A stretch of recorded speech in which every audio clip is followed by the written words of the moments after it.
नमस्कार, मैं अंजना शर्मा और आप देख रहे हैं सच समाचार। आइए नजर डालते हैं आज की खास खबर पर। सच समाचार की खबर का असर।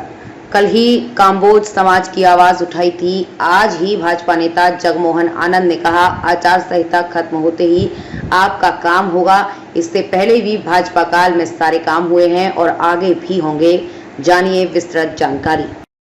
जी, क्या कुछ कहना चाहेंगे? कल आपका वार्षिक लेखा जोखा का आज मीटिंग हुई थी, जिसमें आपने ग्रांट के बारे में भी कुछ मांग की थी कि पिछली ग्रांट भी नहीं आई, अगली ग्रांट भी नहीं आई है। क्या कुछ कहना चाहेंगे, क्या स्पष्टीकरण देना चाहेंगे इस बारे में? मुझे जो हमारा 26 दिसंबर का जयंती का प्रोग्राम था, उसके ऊपर हमारे मुख्य जो अतिथि माननीय संजय पांडे जी आए थे। उन्होंने 11 लाख रुपए की ग्रांट जो है उस ग्रांट के बारे में माननीय सांसद जी ने जो है ना लेटर जारी किया और वो संबंधित विभाग के अंदर जो है वो लेटर आ चुका था और वो लेटर उन्होंने ऊटा के अंदर भेजा। ऊटा ने कहा कि ये आपको डायरेक्ट जो है ना मिल जाएगी, तो वो लेटर वापस संबंधित जो है ना वो विभाग में चला गया। वो संबंधित विभाग ने बताया कि भाई ग्रांट के अंदर पैसा खत्म हो चुका है, ये पैसा अभी आपको नहीं मिल सकता। तो इसीलिए कल मैंने आपसे एक रास्ता देखी कि इस मामले में आप थोड़ा उनसे सरकार से पूछ ले कि ये पैसा कहाँ रुका हुआ है, बाकी वो रिलीज हो जाए, हमारा जो बचा हुआ काम जो है वो पूरा हो। ये मेरी प्रार्थना थी। अनाउंस कर दिया है, लेटर भी जारी हुआ है, लेकिन वो पैसा कहाँ रुका है वो जारी होना जरूरी है।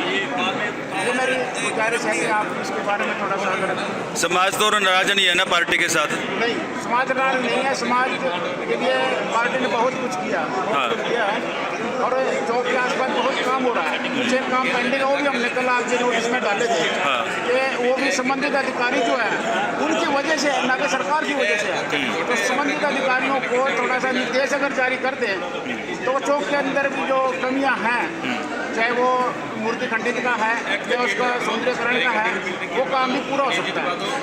मेरी गुजारिश आपसे ये है कि ये चीज़ें आप सरकार के संज्ञान में लाए ताकि ये जो गंभीर कार्य हैं वो पूरे हो जाए। जी जगमोहन जी, क्या कुछ कहना चाहेंगे? कल काम्बोज समाज ने एक कार्यक्रम में आवाज़ उठाई थी कि शासन ने हमारी ग्रांट जो हमने सांसद महोदय ने घोषणा की थी वो मिली नहीं है। तो ये पूरा के पूरा जो जिला की बॉडी थी, इनके जितने भी वो थे पदाधिकारी थे, सब ने मिलकर के ये आवाज़ उठाई थी। तो क्या कुछ कहना चाहेंगे? काम्बोज समाज यहाँ बैठे हैं, प्रधान भी आपके पास बैठे हुए हैं, क्या कुछ कहना चाहेंगे इस बारे में? हम आपके सामने हैं। अपना चुनाव कराने में काम्बोज समाज के अपना वरिष्ठ साथी हमारे अपने पार्टी के कर्मठ अधिकारी हैं और अपना क्या नाम है सिंह काम्बोज जी, और इनकी मैं बहुत इज्जत करता हूँ। और आपने पूछा कि इनसे नाराज हैं, कल आपने खबर रखी नाराज हैं, तो मैं आपसे व्यक्तिगत रूप से बात की कि समाज कोई नाराज नहीं है। हमारी तो कल लेखा जोखा कमेटी थी, उसमें सांसद जी ने कोई ग्रांट दी थी। कुछ टेक्निकल रीजन हो सकते हैं, कई बार जो सा वो ओवरलैप्स हो जाती है ग्रांट, या चुनावों की दृष्टि से आचार संहिता लग जाती है तो ग्रांट नहीं मिलती है। इसी प्रकार की कोई ग्रांट अगर कोई रह गई है तो अब उससे नए चालू वित्त वर्ष में आचार की है जो कमिटमेंट की हुई है वो अवश्य देंगे। और जो इनकी कुछ मांगे हैं, जैसे चौक के सौंदर्यकरण की बात है, मूर्ति खंडित की बात है, उधम सिंह काम्बोज जी जो है उनका राष्ट्र ऋणी है, वो एक शहीद है जिन्होंने देश के लिए काम किया और पीढ़ियाँ उनसे प्रेरणा लेंगी। तो शहीदों का सम्मान करने के लिए भारतीय जनता पार्टी हमेशा तत्पर रहती है। हमारे वो आदरणीय, वो हमारे आदर्श है। आज अगर हम खुले में सांस ले रहे हैं तो ऐसे व्यक्तित्व के कारण ले रहे हैं। जहाँ तक किसी प्रकार की कोई नाराजगी की बात है, आपने जिंदगी का भी ध्यान ले लिया, तो कोई समाज कहीं भी भाजपा से कोई नाराज नहीं है। किसी प्रकार की कहीं किसी में कोई एकजुट होकर के समाज एन ब्लॉक भाजपा के साथ खड़ा है।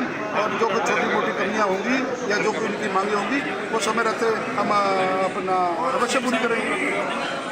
जी जगमोहन जी, विधानसभा का चुनाव चला हुआ है, तो विधानसभा को आप किस तरह से देखते हैं? नायब सिंह सैनी जी और उनकी धर्मपत्नी भी चुनाव में खड़ी हुई हैं, तो कितना वोटों से आप जीत हासिल करने वाले हैं? 36 बरादरी साथ है जी, 36 बरादरी साथ है। नायब सिंह सैनी जी के बाद मैंने आपको पहले भी बताया, मेरे पास 250 कार्यक्रम लोगों को ले रखे हैं, लोगों ने 250 कार्यक्रम आज तक के इतिहास है। मेरे को इतना साल हो गए चुनाव लड़वाते देखते हुए, इतना कार्यक्रम मैंने किसी प्रत्याशी के लिए 250 कार्यक्रम कहने की बात होती है। अगर मतलब मैं यहाँ एक एक कार्यक्रम 10-10 भी दिन दूँ तो लगभग 2 साल में पूरे होंगे। रोज कार्यक्रम में आज आप चहल पहल देखो जरा, भारतीय जनता पार्टी के कार्यालय में कितनी चहल पहल है। तो ये दर्शाता है, क्योंकि जब लोग कार्यक्रम लेने आते हैं प्रत्याशी के तो पता लगता है कि सर्व समाज, चाहे वो कंबोज बरादरी है, तो चाहे वो अपना पंचाल बरादरी है, तो चाहे वो अपना कश्यप बरादरी है, चाहे तो वो वैश्य बरादरी है, चाहे तो वो ओबीसी समाज के लोग हैं, चाहे तो वो पंजाबी बरादरी के लोग हैं, मतलब 36 बरादरी हैं। मतलब मैं आपको बता नहीं सकता, प्रत्येक समुदाय के लोग आकर के माननीय मुख्यमंत्री जी का जो सरल सौम्य और एक हंसमुख स्वभाव है, गले लगाने वाला स्वभाव है, वो इतना प्रभावित किया लोगों ने करनाल की जनता को कि करनाल की जनता ने उनको पलकों में बैठाया हुआ। तो भारी बहुमत से, मतलब अब जमानत तो जब थोड़ा निश्चित है विपक्षियों की। अब बात लड़ाई इस बात की है हमारी कि 1 लाख वोट से ऊपर पार हम कैसे जीत प्राप्त करें, इसी की विवेचना और संरचना बनाने के लिए हम सब लोग निरंतर बैठ रहे हैं। इंडिया गठबंधन ने कहीं ना कहीं बारी का भी मुद्दा उठाया है कि बारी को भगाओ और यहाँ के जो लोकल है उनको वोट दें, इस पर आप क्या कुछ कहना चाहेंगे? अब एक बात पूछूं आपसे जी, दिवांशु बुद्धिराज जी कहाँ से आए हैं?